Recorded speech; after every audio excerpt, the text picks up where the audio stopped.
Well said there. Joining me now to talk further about this, Republican strategist Gianno Caldwell. Gianno, good to see you. So help us out here. You hear terms like ground game, grassroots. Break it down. How does that play out? Well, when we think about the Colorado contest, the reason in which Ted Cruz did so well is because the executive committee of the GOP in Colorado changed the rules back in August 2015 because of the RNC changing of its rules, saying that if you have a caucus like Colorado generally does during election years, that those delegates would be bounding to the candidate. They didn't want to do that. They wanted to be able to have their delegates kind of pledge to whomever they wanted to. So Ted Cruz, he had a ground game. He had people out there working the delegates. He had a slate of delegates in Colorado. He's been working it for months, and he was the one who ultimately picked up the majority of the delegates in Colorado because he's had volunteers, he's had actual campaign style, field staff working it for him. So I think that's what it comes down to when it comes to ground game. Donald Trump, he didn't have many people there working for him. So, I mean, it's face-to-face having your people talk to delegates and swaying them in your favor.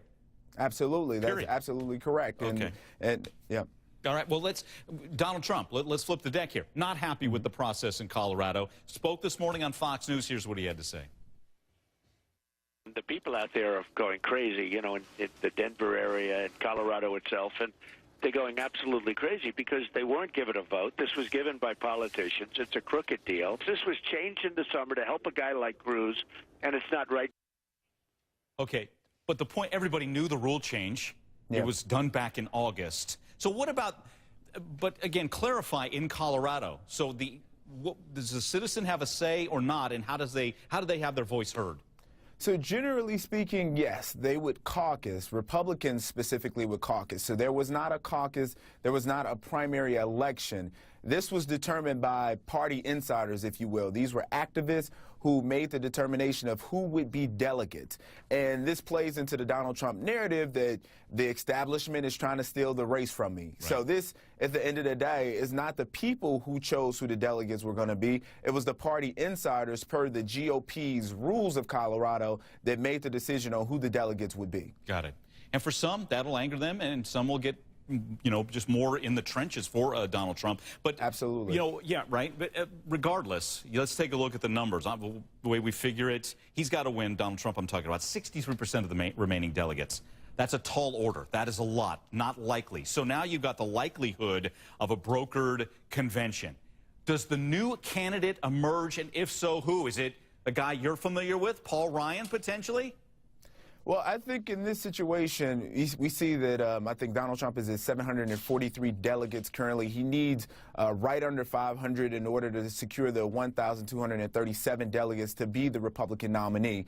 If he doesn't do that, and Ted Cruz obviously has been had a very good campaign strategy thus far, having the Republicans, conservatives, and Tea Party coalescing against Trump, anybody but Trump. But I think personally it is still possible for Donald Trump to actually meet that threshold. Really? I think with the 95, the almost 100 delegates in New York, I think it's possible that he's going to get that. I think that there's some other, California is another one. I think that it's quite possible that he could, but let's say that he doesn't meet that threshold. I think somebody like Speaker Ryan would be incredibly popular. I worked with him in 2012 for the Mitt Romney campaign, and he's a guy who I believe really wants to be president. We saw that he was the guy that really saved the Republican Party in the House when there was really no one to stand up to be the speaker, no one that people really trusted as well. And I think that if it goes 2-3 rounds of balloting for the Republican National Committee, I think that somebody's going to put his name up, and I think he would be very popular among the party loyalists. Interesting. To your point on Donald Trump,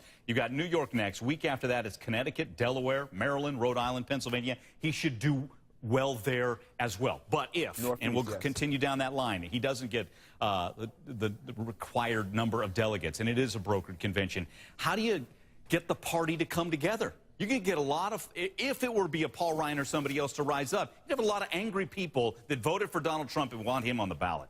Yeah, there would be a lot of angry people, and I don't think it's just in the Republican Party. I think it would be a lot of angry independents and Democrats as well, because, again, people feel that the system is rigged. That's why Bernie Sanders is so popular. People feel that, and if Donald Trump, a guy who's won a number of election contests, got a gathered a number of votes. It was 17 candidates in there originally. Now there's 3.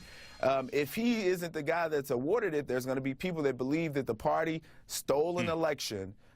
So I think that would be problematic on many levels, and it would be very difficult to unite the Republican Party against, say, a Hillary Clinton. All right, we'll see where it goes next. Gianno, great stuff. Gianno Caldwell. Thank you for having me. Hope to have you back soon. And, hey, big week on CNN.